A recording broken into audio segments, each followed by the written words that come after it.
Y ahora mismo yo tengo el placer y el privilegio de hablar con una persona que, bueno, yo lo diría así, si hay un creador de mundos, un contador de historias del software español en España, es la persona que tenemos al otro lado de la línea. Si hay un Miyamoto o un Kojima español, pues tiene que ser la persona que está al otro lado de la línea, que no es ni más ni menos que el señor Andrés Amudio. ¿Qué tal, Andrés?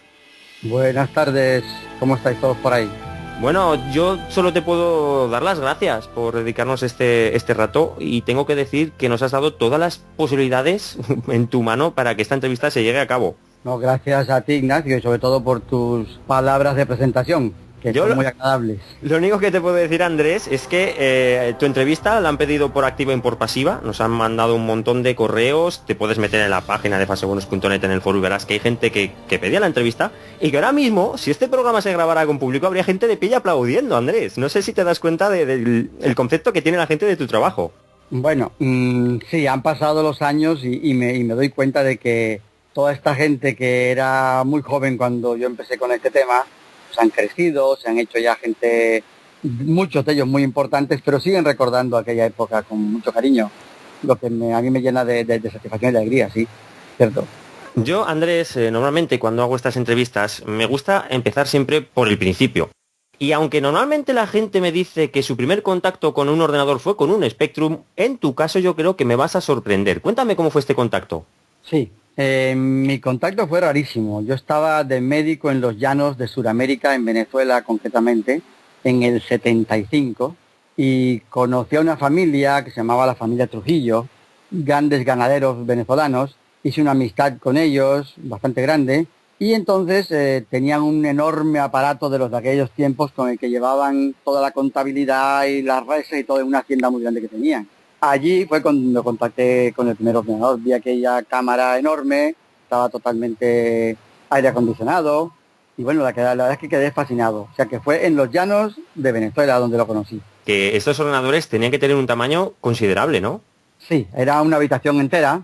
De hecho, yo luego más tarde les conseguí un programador español que se fue allá a llevarles aquello, ya no sé cómo acabó ese tema. Y fíjate tú, curiosamente también, cuando me invitaron a su casa, tenían un rústico Atari de los primeros, donde jugábamos al Pong, el famoso Pong que todos hemos jugado.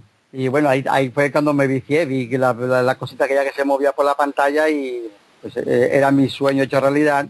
Y entonces ya cuando volví a España, como todos, me encontré con mi primer Spectrum, mi maravilloso Spectrum. Por lo que tengo aquí, yo tengo que decir que no eres una persona de la cual haya muchos datos en internet, pero a mí lo que me ha chocado cuando he estado buscando material y información acerca de tu persona, es que tú eres un jugador, has sido un jugador de juegos de mesa y de rol, que me parece que aquí cuando estábamos jugando al Parchís, tú ya estabas allí probando los juegos más novedosos.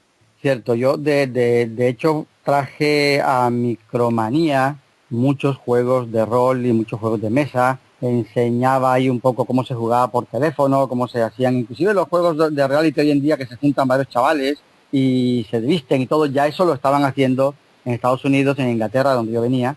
Y de mesa siempre he jugado Dungeons and Dragons, que todos los conocemos, Dragones y Mazmorras se llama aquí, ¿no? Sí. Vale, y uno que se llamaba Vikings, que aquí no llegó.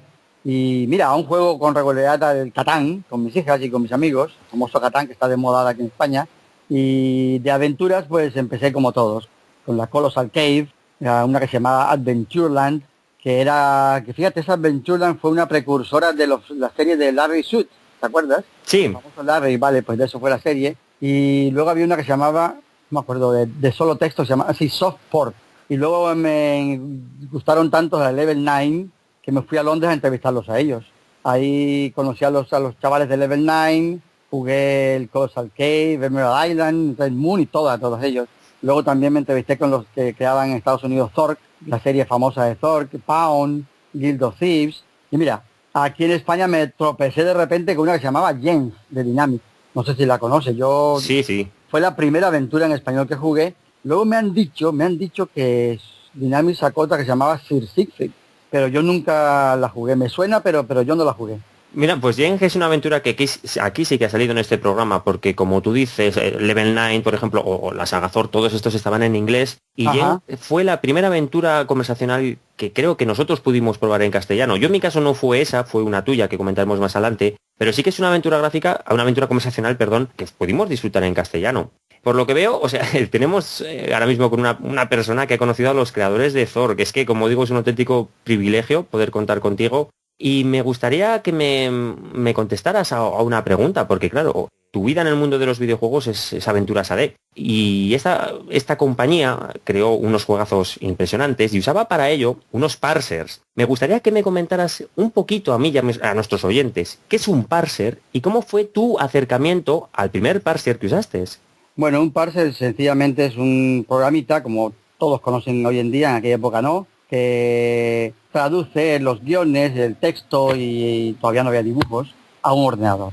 Yo leí en una revista inglesa, que era lo que yo leía en aquella época, un anuncio del Quill, que fue un antecedente lejano del PAO. Entonces compré el Quill y luego compré el Graphic Adventure Creator, que se llamaba GAC, y con ellos empecé a jugar aquí en casa. Luego ya conseguí el Illustrator, que era el que había hecho Tim para las aventuras de Quill, y ya me mudé al PAO, que estaba en aquellos momentos empezando todavía. Y el parser es eso, es un programa que te deja crear algo y ponerlo en el ordenador para que el cual tú, por medio de banderas y direcciones, lo mueves. Eso fue como empecé yo, con el Quill.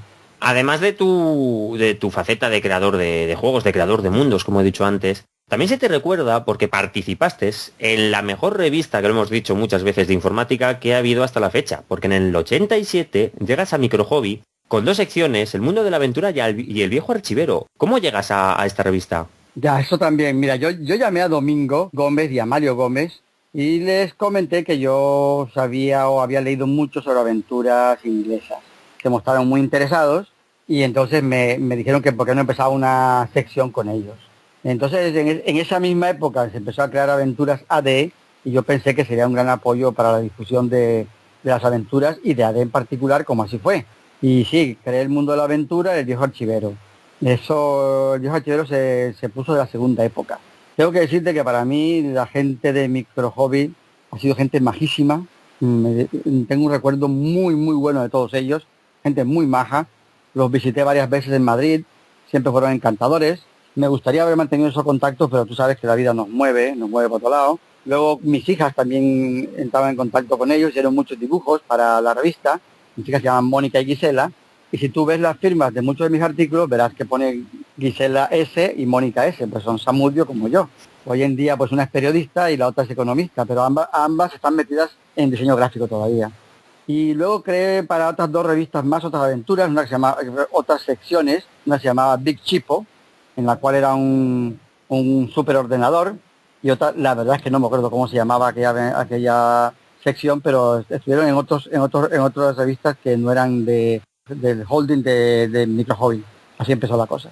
Que hay que comentar, bueno, que la gente ya lo habrá oído en una sección que tenemos que se llama El Retrovisor, que tú contestabas a las preguntas que te mandaban los oyentes. Yo creo que el juego que más caña te metieron para que contestaras podría ser el juego Hulk, ¿no? Sí, pero ahí tenía yo ayuda muy buena. Contaba con la ayuda de Eva Samitier, que llevaba todo un dossier sobre aquello, y el inefable Juan José Muñoz de toda la vida, que me ayudaba muchísimo a contestar preguntas, porque ellos sabían muchísimo. Sí, Hulk nos machacó muchísimo. Yo la había jugado y la volvimos a jugar varias veces para poder tener las respuestas. No sé cómo esta gente se esperaba casi 2 meses. Hoy en día no estamos acostumbrados a eso. La verdad es que no. 2 meses para que yo les dijera por dónde había que coger. Hoy en día eso ni loco, vamos. Yo comentaba que yo el primer acercamiento que tuve a una aventura conversacional fue a una aventura en castellano, que creo que es obra tuya. Me estoy refiriendo al Firfurcio, que fue regalado por la revista Micro Hobby. A mí me gustaría que, empezando un poquito a hablar de tus juegos, de cómo creabas todo eso, ¿cómo se te ocurre una aventura futurista de esta guisa? Bueno, el Firfurcio venía ya hecha por Tim Gilbert y era una demo para demostrar lo que se podía hacer con el PAO. Era una aventura muy sencillita, pero no se llamaba así, se llamaba Twek. Y ya, como te comento, venía con el PAO. Entonces yo la amplié, le metí el famoso Firfurcio, le fue añadiendo contenido, y la verdad es que me lo pasé muy grande con aquel Firfurcio que, no sé si te acuerdas, que comía merdurcia y avanzaba mediante la expulsión de gases. El tío comía merdurcia y avanzaba, pues eso, a gases. Y de hecho no descarto algún día ponerme a trabajar en una novelita sobre ese tema, porque es que me encantó aquellos bichos. También hay una cosa que marca un punto en España, y es que tú vas a una compañía española, Dynamic, y vas con una aventura debajo del brazo. Esta aventura no es ni más ni menos que la aventura original. ¿Por qué este juego y cómo fue la creación? Porque es un juego que viene de atrás. Sí, vamos a ver, aquí hay un error que todo el mundo piensa. Yo me presenté en realidad con Cozumel. Yo había hecho la aventura Cozumel con Carlos Marqués, que fue el que se encargó de los dibujos del Illustrator. Yo la hice en el Quill y creamos un sello que se llamaba, como no, Samusoft en aquella época. Y entonces con esa aventura de Cozumel me presenté allá a los de Dynamic. Entonces ellos dijeron que les había gustado, pero que querían primero una aventura que todo el mundo conociera y que se llamara la original. Yo te cuento, Aventura Dynamics era el sello con el que Dynamic produjo sus primeras aventuras, y cuando yo envié la Diosa de Cozumel, que yo siempre la llamaba Diosa de Cozumel, ellos pues en vez de comprármela como yo esperaba y ya está, me la pagan y yo la vendo, decidieron ayudarme a formar otra compañía filial. Esa compañía filial se iba a llamar Aventuras y no sabíamos qué nombre darle. No sabíamos qué ponerle de nombre. Pero se decidió por un engendro que se llamaba Aventuras AD. Aventuras AD no significa nada, porque sería Aventuras Dynamic. Entonces yo compré la marca AD a Dynamic, aún la tengo registrada. La marca AD se la compré a ellos y hice todas las aventuras con ese sello que nunca supimos lo que significaba. De hecho, los que trabajaban conmigo le llamaban de cachondeo Aventuras André. Sí, porque nadie sabía qué era eso de Aventuras AD. Entonces, se crea este sello y digámoslo que es una compañía nueva, ¿no? Aparte totalmente de Dynamic. ¿Con cuánta gente contabas tú? Sí, bueno, fíjate, yo acababa de... ¿por qué empecé con Cozumel en vez de con la original? Yo en aquella época acababa de estudiar geografía e historia. Yo soy médico, pero me gusta estudiar otras cosas. Y acababa de hacer de los 5 años de geografía e historia y me estaba especializando en historia de América. Yo estaba investigando mucho sobre ese tema. De hecho, tengo una bibliografía extensísima sobre las andanzas de los españoles por esas tierras, que me encanta. Una pandilla de locos vestidos con armaduras, haciendo todo aquello. Hoy en día es casi imposible, con aquel calor tremendo. Y entonces me enamoré de esas tierras. Lo uno y lo otro, y así nació la Diosa de Cozumel. Como anécdota tengo que comentarte una cosa muy bonita que me ha sucedido. Con el tiempo, muchos chavales que jugaron esa aventura, por supuesto han crecido, se han casado y han escogido esa isla para su luna de miel. Tengo varias fotos e emails que me han mandado en los que ellos me dicen que gracias a Cozumel pues fueron a esa isla y me mandan su fotografía con ellos y su señor y tal cosa. Mira, cosas de la vida. Y la empresa se creó, yo siempre mi primera aventura Dynamic, Diosa de Cozumel.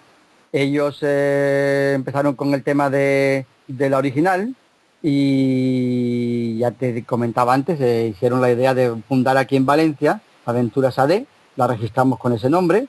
Era primero una sociedad limitada, luego la hice una sociedad anónima, alquilé oficinas, busqué programadores y grafistas y asumimos los gastos de todas las aventuras. Teníamos un compromiso con Dynamic, imagínate, de hacer, Ignacio, 12 aventuras por año. Qué ingenuos éramos. Madre mía, Andrés. Qué ingenuos éramos. Si hubiéramos podido haber hecho 12 aventuras por año, pues aquello hubiera ido como la espuma, pero es que es imposible. Hacíamos una al año y eso sudándola. Empezamos Carlos Marqués, Eva Samitier y yo, los tres juntitos. Y luego ya incorporamos a Juan Antonio Darder, que vino como grafista. Juan José Muñoz, que apareció por ahí como siempre, hacía de todo, de corrector, de probador, de hombre de ideas. Y luego ya me traje, a Tim Gilbert a Valencia. Y luego ya como dibujantes, Vicente Misas, el gran Paco Zarco, yo siempre lo he admirado muchísimo sus dibujos. Y por último, como programador, Juan Manuel Medina, que vino de la línea de la Concepción. Se presentó en el despacho con una mano en el bolsillo y diciendo, mira, yo voy a trabajar aquí aunque sea gratis con vosotros. Y ahí se quedó. Aún vive aquí en Valencia. Yo, Andrés, de verdad, me dejas sorprendido con lo que me comentas de la gente que te escribe. Bueno, sorprendido entre comillas, porque como he dicho antes, tú has sido un contador de historias y nos has enseñado muchas cosas. Me dejas por un lado sorprendido por las cartas que te mandan. Otra cosa que me sorprende es el compromiso que tenías con Dynamic de hacer 12 aventuras. Y una pregunta que me gustaría hacerte. El método de programación en Aventuras AD, yo no sé cómo sería. Lo que sí que sé es que las versiones eran muy diferentes entre sí y las versiones de 16 bits estaban muy explotadas, porque gráficamente, por ejemplo, el Spectrum o un Amstrad, ordenadores en 8 bits, los dibujos eran por tramas. En los ordenadores 16 bits, digamos que era todo más digital. ¿Por dónde partían estas conversiones o en qué programabais principalmente para luego convertir a los demás sistemas? Se programaban en el DAT, en el famoso DAT que me traje de Inglaterra. Y entonces compramos una cámara de vigilancia alemana, antigua. Date cuenta que estamos hablando de los años 89-90. En Alemania, no sé ni cómo, encontramos una cámara que daba una buena calidad de imagen, que aún anda por aquí en algún ático, y un amigo fotógrafo me dejó un trípode. Entonces las aventuras para 8 bits se las curraba Carlos y Juan Antonio Darder, pero a pelo, ¿eh? Y las otras sacábamos una imagen fotográfica, no me acuerdo, con un cable lo pasábamos a las aventuras, a los ordenadores de 16, y ahí las volvían a retocar. Era un trabajo totalmente artesanal. Así empezamos. Impresionante claro, estamos hablando del 89, que ha llovido mucho de eso. Exacto. Y una pregunta que yo tengo para hacerte, ya que tú eres una persona que posiblemente sea la que más sabe de todo este mundo. Hasta la llegada de Aventuras AD, hasta la creación de esta compañía, ¿cómo veías tú el panorama de aventuras conversacionales en España? No, yo no conocía sino Jen. Creo que había algunos otros proyectos, pero que yo sepa todavía no había ninguna publicada. Estaba todo muerto, la gente no tenía ni idea de lo que era un parser en aquella época. Dynamic era la que estaba lanzando, Dynamic, varias compañías, supongo, Opera, que yo recuerde, estaban lanzando, pero no aventuras. Estaban haciendo juegos de no aventuras, de arcades y cosas de estas. Pero la única que yo conocía en aquella época era Jen. No conozco más. Una cosa que nos has comentado, un nombre que ha salido aquí es Tim Gilbert. Y una cosa que demuestra las ganas o la seriedad con la que inicias este proyecto de Aventuras AD es que tú viajas a Gales para hablar con este señor, con Tim Gilbert, creador del parser Pause. Y me gustaría que me contaras un poquito cómo fue este viaje, cómo fue el trato con esta persona. Bueno, mira, yo conocía los trabajos de Tim porque te comentaba antes que me movía mucho en el mundo anglosajón de aventuras. Leía todas las revistas, de hecho aún las tengo, de toda aquella época, estaban en inglés. Me acuerdo que había una que se llamaba Adventure Probe y varias de ese tipo. Y ahí ya venían los trabajos de Tim con sus partes. Entonces me interesé por él y viajé a Gales. Hicimos un viaje a Gales, nos fuimos Carlos y yo, y ahí me reuní con los Gilbert, su padre, su madre y el hijo que era Tim. Y ahí nos convencieron un poco para que en vez de seguir trabajando con el Pause, hiciéramos un parser exclusivo para AD. Y se llamó DAAD, que era diseñador de aventuras AD. Y ese diseñador permitía la conversión de las aventuras a lo que comentábamos antes, a distintos modelos de ordenador que existían en el mercado entonces. También tengo que comentarte que no solo fui a Gales, sino que invité a toda la familia a venir a España. Aquí vinieron ellos a España, nos entrevistamos en la Costa Brava para cerrar más los contratos. Por ahí hay fotos mías con Tim en una tienda de campaña. Y así fue como Tim Gilbert fue contratado para Aventuras AD durante el siguiente año. Desarrolló la herramienta y enseñaba al equipo de AD a manejarla. El precio pues fue carísimo, eran más de 2,5 millones de pesetas de los de la época. Madre mía. Uf. Sí, 2,5 millones. Pero gracias a eso el equipo de AD, como te digo, esperábamos publicar 10 o 12 aventuras por año, una ilusión, pero decíamos, bueno, si pagamos 2,5 millones y sacamos 20, pues maravilloso. Luego Tim vino aquí, a Valencia, vino a España, se trasladó a Valencia con gastos, todo pagado. Vivió un año a cuenta de Aventuras AD, vivió en nuestra casa en Aventuras AD, cobró bien todos los meses, de hecho fue el único de los que trabajó para nosotros que cobró siempre y bien. Nos vendió el parcel de DAD por 2,5 millones y luego dijo que le parecía poco lo que le pagábamos y se fue a trabajar para unos bomberos en Gales. Yo no he vuelto a saber nada de él. Pensando que se me iría alguna vez, yo tenía preparado a Juan Manuel Medina, que le dije, tú tienes que pegártela a ti, absorber todo lo que sepas, porque este se nos va. Vaya, pero de crear parser a irse a trabajar con unos bomberos. Sí, él se fue a trabajar en bomberos. El último que yo supe, yo no he mantenido contacto con él, pero sí hay varios de los chavales que trabajaban, y sobre todo Eva Samitier, ha mantenido contacto con él, ha ido a Gales, y él está trabajando haciendo programas de ordenador para bomberos, un programa que controla todos los fuegos que hay. No tengo ni idea, estoy hablando por hablar. Sé que tiene programas que controlan el tema de los bomberos.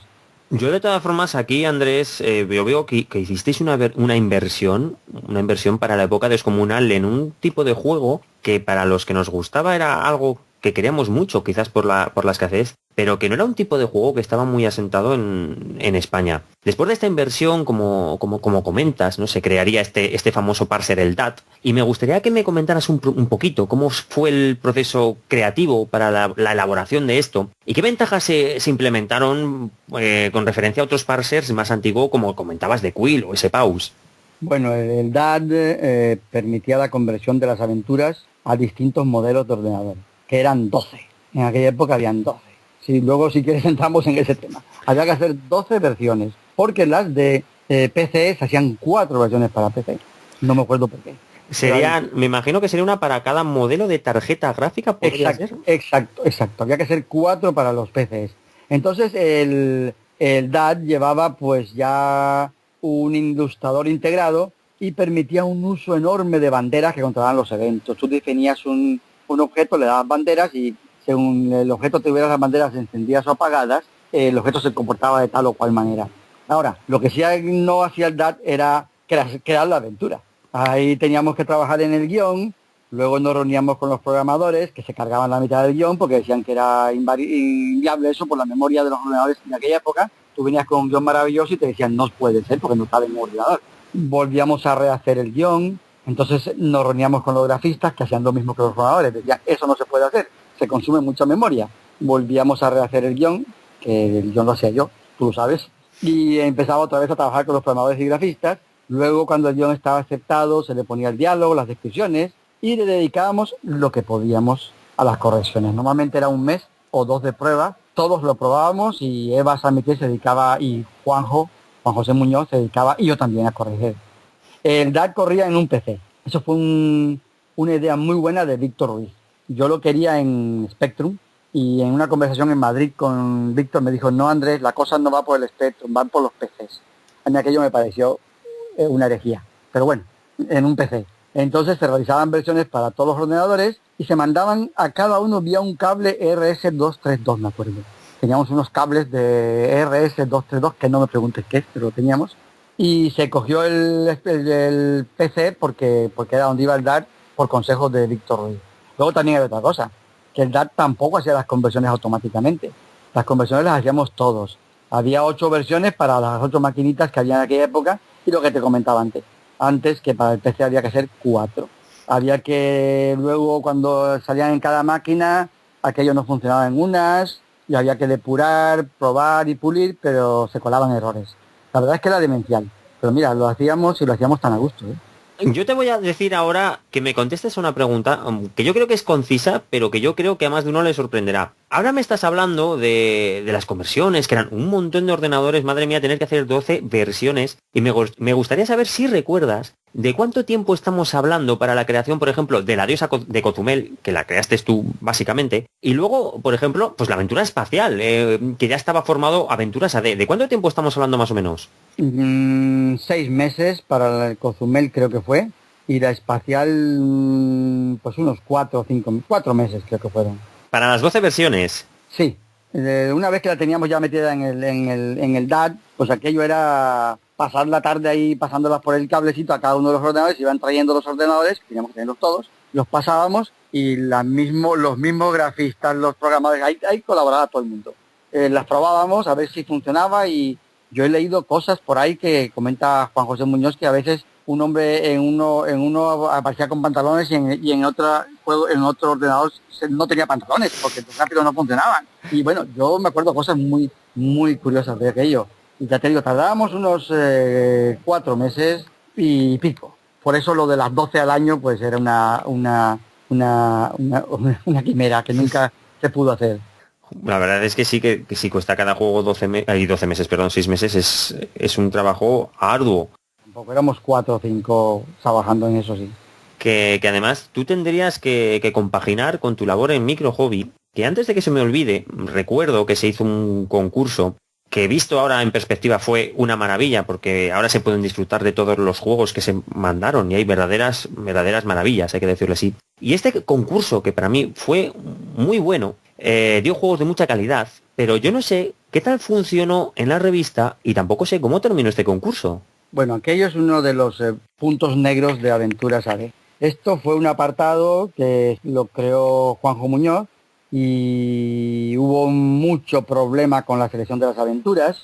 Mucha gente mandaron, no te puedo decir cuántas, pero más de 100 mandaron y acabó mal, muy mal, porque cuando estaba todo listo, Aventuras AD estaba ya en crisis y no estaba para dar premios a nadie. Yo creo que en realidad fue un gran error y se creó una decepción a mucha gente que eran buenos programadores que no recibieron nada por su trabajo. Yo tenía que haberme preocupado personalmente por ese tema. Pero la verdad es que estaba metido en otros líos económicos. Yo lo dejé en manos de Juanjo.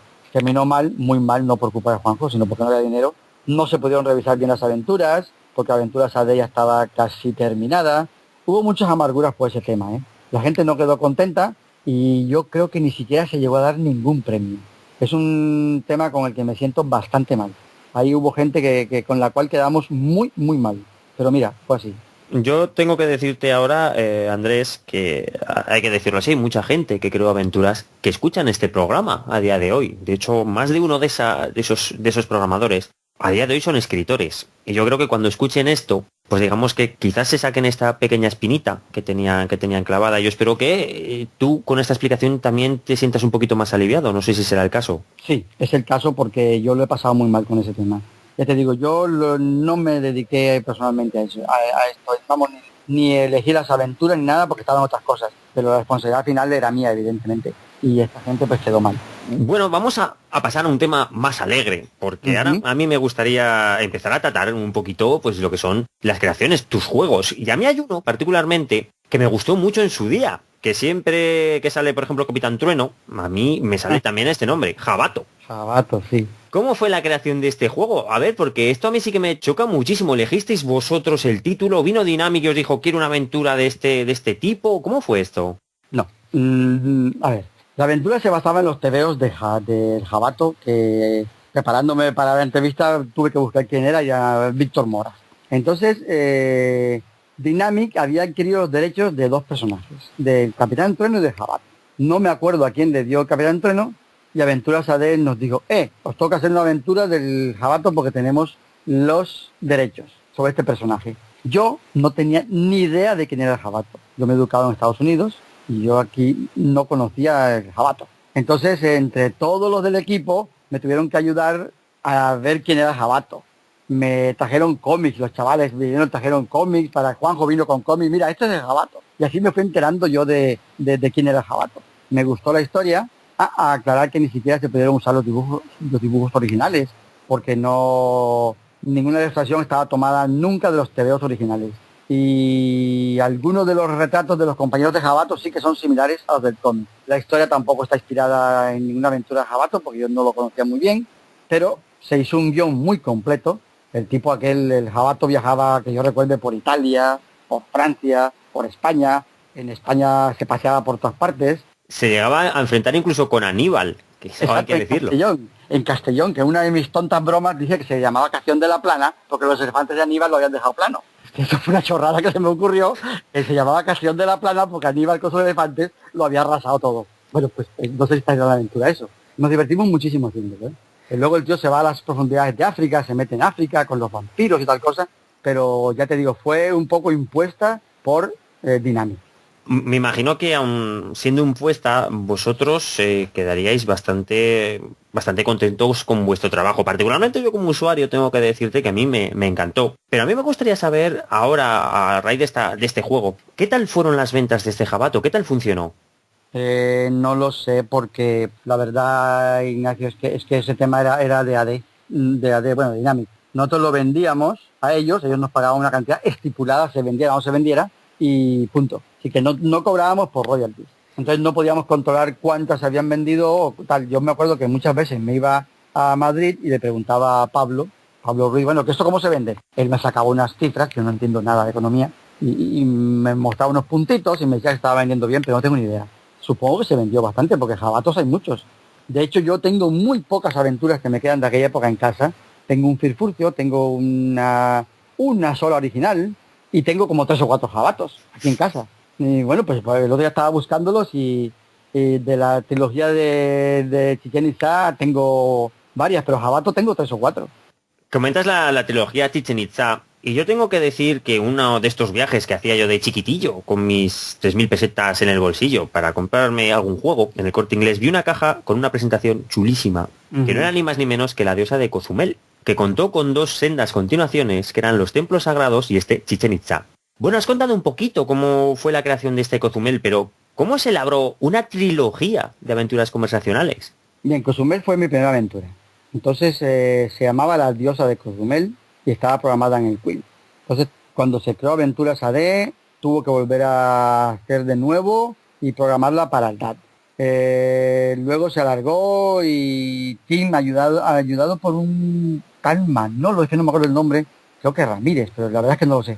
Un chaval, un chico muy joven, que se tuvo que ir a la mili y hizo un pedacito de aventura con Aventuras AD. No me acuerdo, un chaval muy joven que trabajaba para nosotros, ayudado con Tim, fueron los que programaron aquello.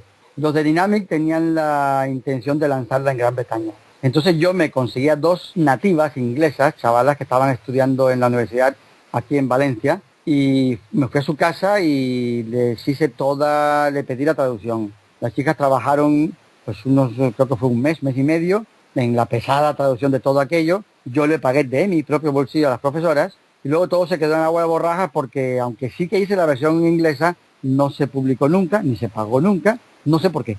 Eso lo llevaban los Dynamic. La caja, como que os he dicho que en la caja que luego se editó en España, están capturas de las pantallas en inglés.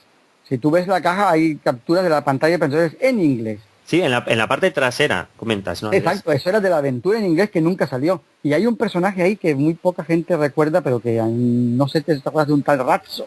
Ratso, yo vi una película Cowboy de medianoche, sí, interpretada por Dustin Hoffman y el otro chico rubio alto que no sé cómo se llama. Mira, el nombre no me sale, pero sé que es el padre de Angelina Jolie. Exacto, nada menos que ese mismo. Y entonces Dustin Hoffman tenía el papel de Ratso, que era un tío retorcido, sucio, marrano, donde los haya, y a mí me encantó. Y entonces la aventura creció mucho por el tema de este personaje. Y así se hizo esa primera aventura. Luego los templos sagrados, que se llama Tulum-Cobá, a mí es de la que menos me gusta. No la he jugado mucho. Se trataba de unas ruinas que había que atravesar para encontrar Chichén Itzá, porque la trilogía se llama Ciután, que en el fondo hoy en día es Yucatán. Ciután era lo que decían los indios de Yucatán cuando llegaron los españoles buscando oro. Y les decían Ciután, que quiere decir aquí no está más allá. Entonces los españoles llamaron a toda esa península Yucatán, porque los pobres, aquellos decían Ciután para que se largaran. Pero bien, el segundo libro era atravesar las ruinas de Tulum y Cobá para encontrar Chichén Itzá. Ya se publicó en pleno boom de las aventuras de Lucasfilm, por lo que ya fue recibida con muy poco entusiasmo, y algunos fanzines creo que comentaron que era muy difícil de jugar, pero tenía mejoras. Ya venía con abreviaturas para muchas cosas, no había que teclear muchas frases, sino solamente con las abreviaturas. Sobre todo hay un método fácil de corrección de lo que habías tecleado. Creo que tecleando la V, aparecía todo lo que habías tecleado ya, entonces podías corregir fácilmente, no había que repetir. De ahí pasamos a Chichén Itzá, que se llamaba El Misterio de Chichén Itzá. Para mí, pues mira, ahí sí participó mucha gente, ¿eh? Juan Manuel Medina ya cogió la programación, Paco Zarco se encargó los dibujos preciosos, Carlos Márquez los gráficos, y para mí es la más completa y la mejor documentada, incluido un viajecito que hice a la zona para tomar fotos. Me fui allá con una camarita y tomé un montón de fotos. Lo que pasa es que esa aventura se publicó en un momento muy difícil. Ya estaba en crisis los sistemas de 8 bits, ya no se hacían juegos para 8 bits. De hecho, Microhobby ya estaba cerrada por falta de juegos que comentar. Fíjate, nuestra gran Microhobby ya no estaba, y el PC se había comido el mercado para 16 bits. Entonces los juegos para Atari, yo hacía para Atari ST y para el Commodore Amiga, ya tampoco interesaban mucho. Pero de todos modos, conscientes de que íbamos a producir, a tener pérdidas, Aventuras AD quiso publicarla, porque la trilogía no se me quedase coja, y entonces se perdía el trabajo que ya hemos hecho. Fíjate que fue, Ignacio, muy bien acogida por los aficionados, y para mí y para mucha gente es considerada como una de las mejores. Luego los socios del fanzine del CAT creo que la han inventado como el mejor guión, que no hubiese porque yo me lo hice yo. O sea que para mí fue muy positiva. Ahora, pecuniariamente fue un fracaso. Yo, Andrés, por lo que me estás contando, veo esto ya a nivel personal entre tú y yo, ahora que no nos escucha nadie. Que tú hiciste muchos sacrificios porque este género triunfara o llegara a algo en España, ¿no? Sí, y fíjate que yo tenía que trabajar como médico. Yo seguía trabajando como médico. Sí, perdón Andrés, porque hay que decir que tú eres pediatra más bien, ¿no? Sí, pediatra y medicina interna. Y entonces, yo ahora que estoy prejubilado, me pedí una jubilación anticipada que me viene muy bien para poder dedicarme a lo que yo me gusta, que es escribir. Pero en aquella época estaba full, tenía una clínica privada grande y trabajaba en la seguridad social también. O sea, yo tenía que buscar gente que me sustituyera los fines de semana y que me cubrieran cuando yo estaba en Aventuras AD peleando con los dragones. Pues yo tenía siempre el busca al lado, no había móviles en aquella época, tenía el busca al lado por si me llamaban. Y sí, que hice mucho, me dejé ahí bastantes horas, pero mira, así es como funcionan las cosas. Hay una cosa aquí, Andrés, que te quiero comentar. A ver, el protagonista de la dehesa de Cozumel, este Doc Monroe, este nombre, Andrés, ¿por qué viene? Sí, porque yo me llamo Samudio Monroe. Entonces, de ahí viene lo de Doc Monroe. Que creo que este dato igual a la gente no lo conoce y habría que decirlo. Si yo me llamo Andrés, la R famosa con que tanto jugaba. Sí, que nunca firmabas la R de dos maneras iguales, ¿no? No es una broma que se estableció entre los usuarios de Micromanía y yo ponía, mira, rico papacito, todas estas tonterías las ponía ahí. Ellos intentaban adivinar qué era, es Roberto, que es mi segundo nombre. Y luego el segundo apellido, de mi madre es inglesa, bueno, de origen inglés, es Monroe, como Marilyn. De hecho, nos parecemos mucho. En la barba. Una aventura que también llegó aquí, ya digámoslo, cuando tú comentas que ya estaban las aventuras gráficas dando el do de pecho, intentando abrirse un hueco, que yo fui uno de los que cometí el fallo, que ya te comentaré más adelante, un fallo que tengo que reconocerlo ahora en público, ya te lo comentaré un poquito más adelante. Una aventura que llega, es la aventura espacial, que se cambiaron muchísimas cosas con referente a otras aventuras conversacionales. ¿Por qué este cambio? Eso hay que explicarlo. La aventura espacial salió, se hizo de esa forma, no gustó, y confieso que yo al intentar rejugarla no he podido con ella. Vamos, me he hartado con las siglas en cuanto he empezado. ¿Por qué? Vamos por partes.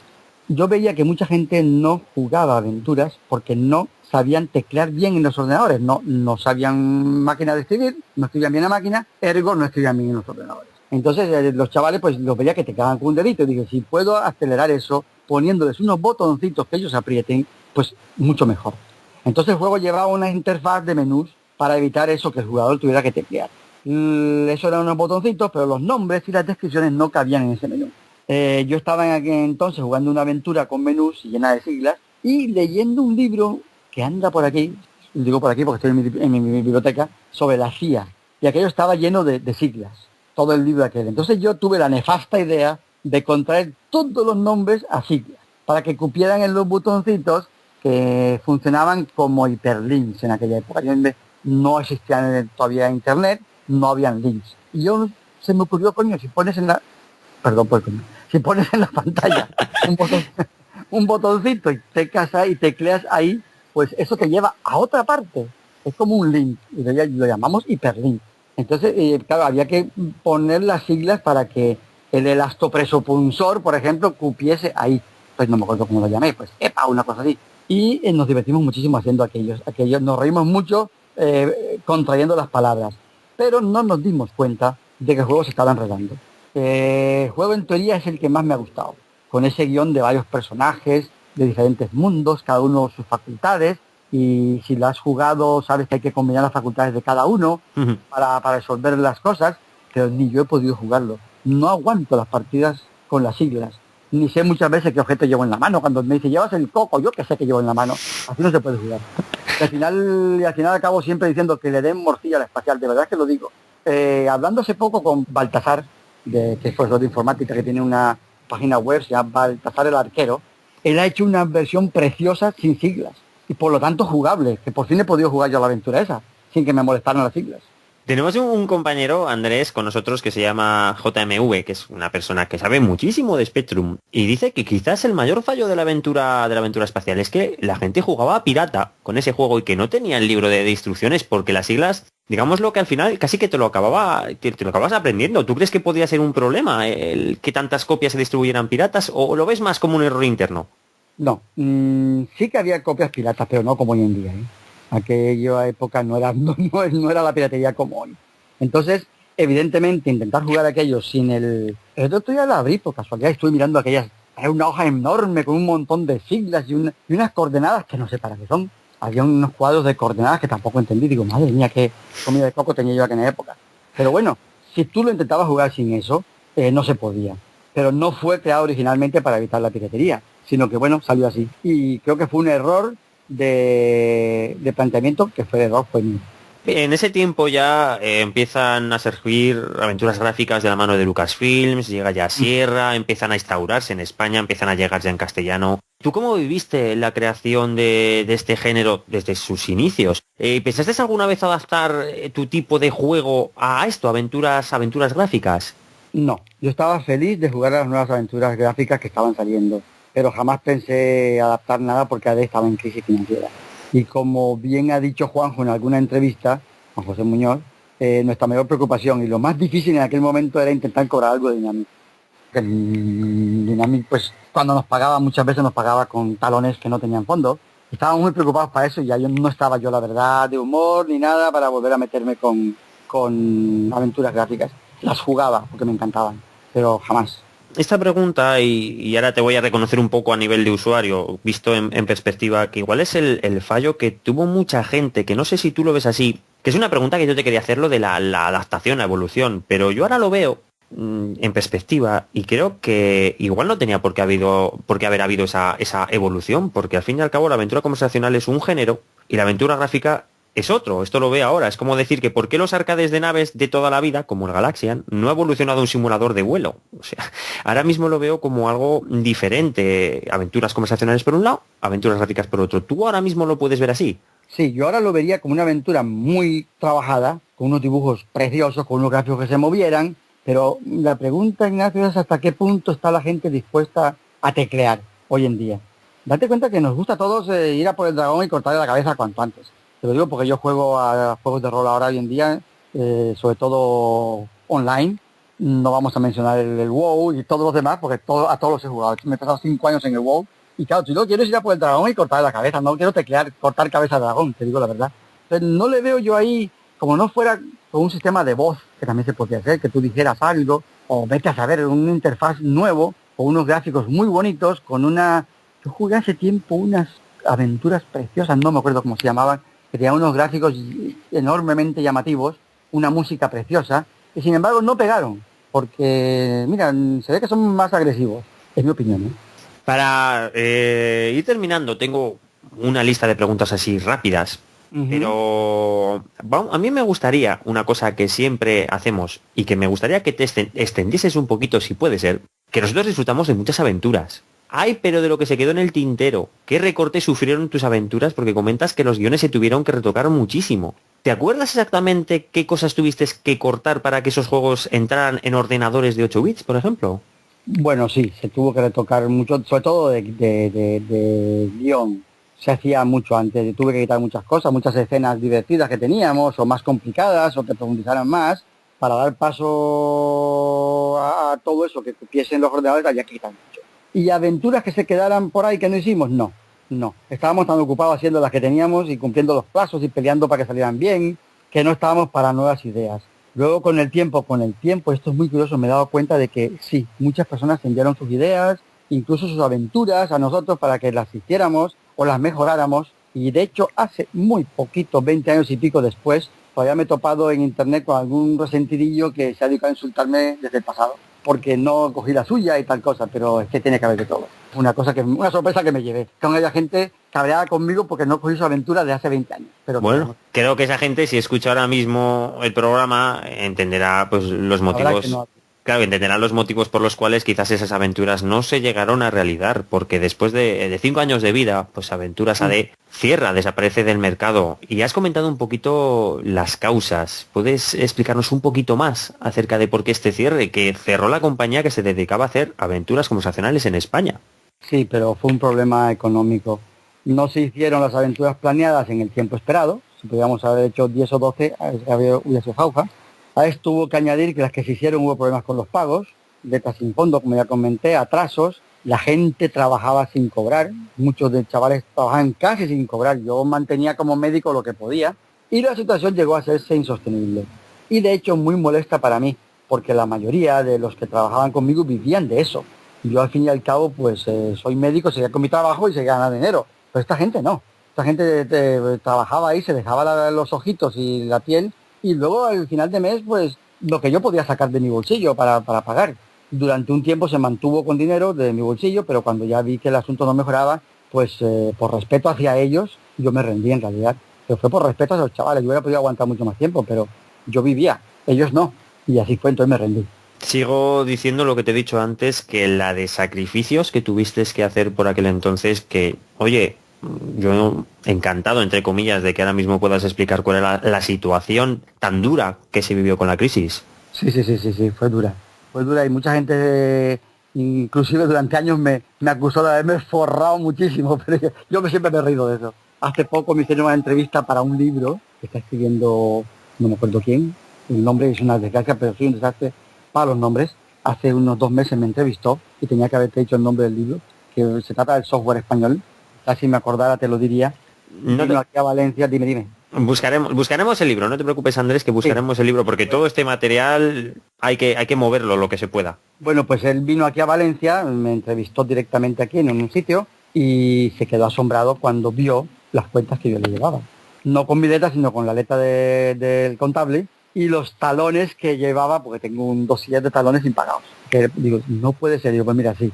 Pero se comentaba por ahí que tú, yo sí se comentan muchas cosas, pero no, se tuvo que cerrar, pues ya te digo, por respeto a los que trabajaban ahí. Aventuras AD, como comento, como todo el mundo sabe, como todo el mundo recuerda que escucha este programa, aquí a la gente que nos gustaban las aventuras conversacionales fue un pepinazo, dicho así, dicho en plata, ¿no? O sea, cada aventura que sacaban, nosotros lo esperábamos como oro en paño. Pero a mí me gustaría saber, fuera de España, ¿se llegaron a publicar juegos, por ejemplo, en Latinoamérica o en alguna tierra por ahí? No, ninguna. Inclusive ya te comenté que la traducción que yo hice al inglés de Diosa de Cozumel tampoco se hizo. Pero eso ya es tema de Dynamic. Nosotros solamente nosotros teníamos un contrato con Dynamic. Así como parecía maravilloso que se hicieran 2 aventuras al mes, lo que no era tan maravilloso es que era en exclusiva. No podíamos venderle a nadie más. Entonces le vendíamos solamente a ellos. Lo que ellos hacían ya era cosa de ellos. No sé por qué nunca la sacaron en otros países que la gente las ha conocido, pero pirateadas. Pues hubiera sido un buen empujón, Andrés, poder editar estas... Exacto. De hecho, teníamos un montón de proyectos pensados para diferentes cosas cuando se cerró la compañía. Mira, pues ahora que me comentas esto, proyectos que teníais pensado cuando se cerró la compañía. Cuéntame a ver qué teníais por ahí guardado. Bueno, había muchos. Yo no me acordaba de muchos de estos proyectos, pero documentándome estos días, por desgracia estoy mirando una enorme carpeta que tengo arriba de mi cabeza, casi un cajón que pone textualmente, leo, aventuras que nunca se hicieron. Más claro. Ahí está esa carpeta enorme, grandísima, pero tendrá dos manos de ancho y pone ahí. Ahí ya teníamos medio negociado una sobre el poeta Miguel Hernández. Habíamos entregado el guión y el esquema general estaba preparado. Nunca se llegó a hacer. Esto creo que era para Orihuela, que se había hecho para el Ayuntamiento de Orihuela. Luego está En lo profundo, una aventura que poca gente sabe de ella, y que tengo aquí un documento que me gustaría leer, que lo voy a leer. Cito textualmente lo que tengo aquí. Se trata de una terrible experiencia que ocurre en las mucosas y sanguinolentas interioridades de un importante ser humano. Ahí te enfrentarás a mutantes cúmulos de linfocitarios asesinos y a otros microcamizaques o microcamikaces que intentarán detenerte en tu misión. La diversión la tienes asegurada, pero al mismo tiempo aprenderás muchas cosas sobre esta perfecta simulación de la máquina más maravillosa que poseemos, nuestro cuerpo. Bueno, pues de eso tengo el guión en mis manos aquí, así empezaba el guión, y estaba mapeada toda con los diálogos y los dibujos sobre el interior del cuerpo humano que yo había escaneado. Al ser médico podía tener documentación enorme, estaba toda escaneada. Y me la he encontrado ahora cuando he abierto este cajón de las aventuras que me hicieron, terminada toda, listo solamente para pasarla al ordenador. Esa fue una. Luego hay otra que se llamaba Evolución. También tengo aquí, derivada de... Bueno, antes de ser médico yo estudié antropología física en Estados Unidos. Primero fui antropólogo y luego cuando vi que no se comía de antropología y que no me apetecía ir a cavar huesos en Etiopía, pues me hice médico. Iba de viajeros en el tiempo que viajaban hacia atrás, hacia adelante y hasta en paralelo para ayudar a la humanidad, porque habían detectado que había fallos en la evolución. Entonces me acuerdo, el principal viaje que tenían planeado era para salvar a Procónsul. Procónsul es, bueno, eso lo saben los antropólogos, y es el simio primitivo del que descienden las dos ramas de los monos y los humanos, porque los humanos no vienen de los monos y nunca nadie ha dicho que vienen de los monos, vienen de Procónsul. De Procónsul parte por un lado la rama de los simios y por otro lado los humanos. Esa estaba con el guión ya hecho y todo, preparada también. Luego había, sigo mirando, Sí, un sí. juego del jabato, pero en tablero. Teníamos ya el jabato todo preparado para iniciar la producción. Y una muy bonita, que ya sabes que mi querencia por América, se llamaba 1492-América 1992. Y esa era sobre Colón. Se hizo aprovechando el quinto centenario, se hizo en el 92, era la época. El quinto centenario del descubrimiento de América. Está toda documentada, la tengo aquí documentada y mapeada. Junto con esa aventura iba un juego de mesa. Íbamos a vender un juego de mesa que tengo aquí a mi lado. Hay un calendario azteca, ahora que está tan de moda porque se va a acabar el mundo entre 3 días. Era un juego de preguntas y te leo así por encima, pone tema de las preguntas, América indígena. Tratará sobre su arte, sus manifestaciones, Epopeya colombina, basada en todas las circunstancias oceánicas y americanas que rodearon la vida y los hechos de Colón. 3. Periodo de exploración y conquista. La vida de los conquistadores, se tocan todas las zonas, norte, sur, geografía de América, pues eso. Miscelánea, curiosidades, hechos extraños, anécdotas, cotilleos que rodearon tan magna fazaña, pongo yo aquí en el guión. Y había luego una super pregunta, que era un juego de mesa que se iba a vender junto con la aventura 1992. Se quedó también. Y luego hay una que se llamaba Sabotaje, que tengo aquí el guión, he leído el borrador, anoche lo leí y me aluciné, el borrador del guión y los mapas. Estaba escrita junto con una persona que se llama Vicente Marín de Espinosa, a quien no lo he vuelto a ver, y iba de espías. Tengo también una humorística que se llamaba El Castillo Vacilón, que te lo dice el nombre. Era un castillo lleno de fantasmas, al cual más vacilón y esperpéntico. Y preparando esta entrevista he visto una carpeta con ideas y bocetos, pero no. Las que te he dicho, las que estaban ya en fase bastante avanzadas y a punto de caramelo para que las hiciéramos, si hubiéramos continuado. De todo eso guardas, por lo que dices, un montón de material, ¿no? Sí, tengo un montón de carpetas. De aquí arriba, en la parte de arriba casi que tengo que subir con escalera, tengo todo guardadito ahí, no sé por qué. Tengo pues material que no ocupo en los ordenadores de la época, y lo que sí tengo son las más interesantes de las miles de cartas que recibimos en aquellos años. También hay guiones, dibujos originales, diálogos, algoritmos de programación de cada una de ellas. De hecho, cada aventura tiene 2 o 3 carpetas de las gordas. Ahí estoy viendo aventura de costumbre, de 3 carpetas de ellas. Y tenéis ahí 3 carpetas, donde es que tengo los guiones, y de vez en cuando subo y las toqueteo. No hago nada más. Oye, me estás dejando impresionado con todo el material que tienes allí metido, ¿eh? Qué pena el cierre, para mí, prematuro de la compañía, una lástima. Sí, fue una lástima.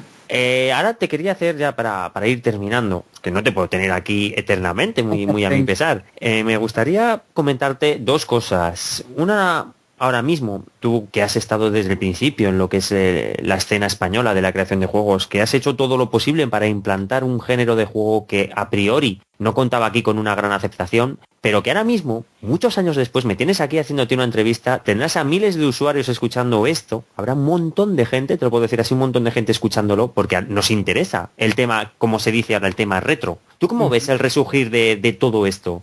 Con asombro. Yo lo veo con mucha alegría, pero con mucho asombro. Y es que alucino de ver la cantidad de gente válida, gente muy preparada, porque no son 4 matados, hay gente ahí pero muy buena, gente que son profesores, escritores, de todo, hay de todo, programadores, gente muy válida, que está dedicando tiempo y energía a crear aventuras para plataformas diferentes, para los móviles, para el iPad, para todas esas cosas. Y lo que más me ha asombrado es la Wikipedia del CAT. Vamos, aquello es maravilloso. Ahí hay información de cosas que ni yo sabía, ¿eh? He aprendido mucho sobre mí y sobre aquella época gracias a ellos. A veces leo cosas que luego me recuerdo. Mira, el otro día me leí alucinado que el jabato, el vampiro principal de africano, se llamaba Martus porque la novia de uno de los grafistas, que se llamaba Marta, le había hecho un chupón en el cuello. Se ve que el chico llegó con su chupón y yo dice, ¿cómo se llama tu novia? Y se llama Marta. Digo, pues llamaremos al vampiro Martus, porque tu novia es vampira. Eso no me acordaba. Lo leí en la Wikipedia. Vamos, hay cosas maravillosas. Hay gente trabajando muy válida en esto. y yo me asombro de eso. ¿Tú has pensado alguna vez volver un poquito a esos orígenes y crear algún tipo de juego que te hubiera gustado hacer cuando estaba Aventuras a de Viva? ¿No te pica ahora la curiosidad de poder sacar alguna cosilla ahora mismo de lo que tenías antes? No, de programación no. Hoy en día hay gente mucho más preparada para eso y que están haciéndolo muy bien. Lo que sí tengo en marcha, que ya no sé si te lo comenté, es un proyecto para ofrecer toda la serie de aventuras en libros ilustrados, profundizando más en el tema, en la trama y adaptándola al formato de los libros. Ya tengo terminada la aventura original, que se llama La Gran Caverna, totalmente terminada. Tengo un editor que se dedica, el que editó el juego de Creed, ¿no? Y está en fase de revisión final y sobre todo los grafistas, dos chicas que se encargan de los gráficos, están trabajando en ella porque queremos que sea también muy ilustrada y los gráficos van acompañados del texto. Tenía que haber salido ya, pero cuando yo la tenía terminada encontré muy soso la narración en primera persona. Vamos, un aventurero solitario moviéndose por paisajes, pues qué hace de escribir como tiene con quien hablar. Y entonces decidí ponerle un compañero, en este caso una compañera. Ahora son una pareja de jóvenes, un chico y una chica, los que protagonizan el libro. Es mucho más divertido, se presta al diálogo, juegos entre ellos, un pequeño romance, tal cosa, pero se me ha complicado la historia un montón. Y ha sido casi como volver a reescribirla. Y ya está acabada ya. Y luego pasaremos a la diosa de Cozumel y le haremos un librito y así todas. Yo estoy trabajando fuerte en ese tema. Bueno, nosotros en la medida de lo posible haremos eco de cuando estas novelas salgan al mercado. Y una última pregunta que me interesa a mí, le interesa a la gente, aunque has estado comentándonos un poquito. ¿Qué es ahora Andrés Amudio? ¿A qué dedica su tiempo? Pues Andrés Amudio ahora está prejubilado y dedica su tiempo a escribir. Tengo para publicar un libro que no tiene nada que ver, es un libro médico. Estoy haciendo también, llevo 300 y pico páginas de una historia sobre la inmigración. Estos chavales de África, del centro de África, que llegan aquí ilusionados creyendo que se van a encontrar con un mundo maravilloso y mira lo que les espera cuando llegan. Entonces para ese libro me he documentado, pues he tenido que aprender todas las costumbres de los diferentes países por los cuales él va pasando. Él sale del Chad, es un país en Centroáfrica, y se mueve por todas partes hasta llegar aquí a España. Ese libro está ya bastante avanzado. Te digo, me dedico a escribir y a ayudar a mis hijas en creación de páginas web y de sus trabajos como programadoras, y a leer todo lo que no leí en su día y a jugar. Yo juego mucho por internet, ¿no? Juego en el WoW, juego el Rift, juego a LOL, juego un montón de juegos online. De hecho, alguna vez me he encontrado con alguien que le he dicho que soy Samudio y no se lo cree. Porque, ¿qué vas a ver tú, Samudio, jugando aquí? Digo, pues vale, pues mira, sí. He matado dragones en el WoW 5 años. Oye, para mí, de verdad, es una maravilla escuchar que todavía tienes mucho espíritu aventurero por delante y tienes muchas historias que contar aún, ¿no? Sí, aún hay madera para rato. Y que salgan cosas, sí. Bueno, Andrés, yo no te puedo decir nada más. Tengo muchas preguntas que se quedan en el tintero. Igual, si tienes tiempo, igual algún día hacemos una segunda parte, si el tiempo te lo permite. Y no te puedo decir nada más que a nivel de usuario, agradecerte tantos viajes que me has hecho pasar, que casi que me debes algún curso del colegio, que menos mal que al final llegó todo a buen puerto, pero que yo me he pegado muchísimas horas jugando a Jabato y a Cozumel, muchísimas horas. A nivel ahora mismo de presentador de este humilde programa, pues lo mismo, darte las gracias por dedicarme este tiempo, gracias por todas las facilidades que nos has dado. Y no sé si te queda alguna cosita por ahí para decirnos, si quieres comentarnos alguna cosita más. Bueno, darle las gracias a todos vosotros que estáis haciendo muchísimo por este tema y desearles lo mejor. Y sobre todo que me ha llenado de mucha alegría ver que la mayoría de aquellos chavales aventureros han terminado sus carreras o han montado sus propios negocios, se han progresado en la vida. Y aún recuerdan, aunque han progresado en la vida, recuerdan aquella época de los ordenadores que los que yo he empleado en la adolescencia con mucho cariño. Estoy en contacto con muchos de ellos por Facebook o recibo sus emails contándome sus andanzas, tanto en el mundo real como en el mundo de las aventuras. Y mira, he recibido emails de alguna persona que en aquella época pasaba por una situación difícil. De hecho, un chaval tenía una situación problemática con sus padres. Y mira, gracias a los artículos de aquella época y a las aventuras, dice que le ayudaron a superar aquello. Eso es de lo más gratificante. Saber que aún se recuerdan con cariño de uno, pues es satisfactorio. Para mí fue una época dorada donde las hay. Yo, Andrés, de verdad, no sé qué decirte, un abrazo muy fuerte. La verdad es que yo me he quedado sorprendidísimo con tus contestaciones. Me encanta que la gente todavía, igual que nosotros, todavía tenga esa repercusión de tus juegos en la vida. Y que te voy a despedir con un abrazo muy fuerte de parte de todos nosotros, de parte de los miles de oyentes que escucharán este programa. Espero que muchas de las cosas que no se sabían o que había alguna duda se queden aclaradas. Espero que tú te hayas podido quitar alguna espinita que tenías clavada. Y lo dicho, Andrés, bueno, ya sabes, nosotros estamos aquí para todo lo que quieras. Nos haremos eco cuando saques esas novelas de estas aventuras conversacionales que todos jugamos. Y agradecerte de nuevo pues todo lo que has hecho por nosotros, Andrés. Muchas gracias. Gracias a vosotros por estar donde estáis, que eso es importantísimo.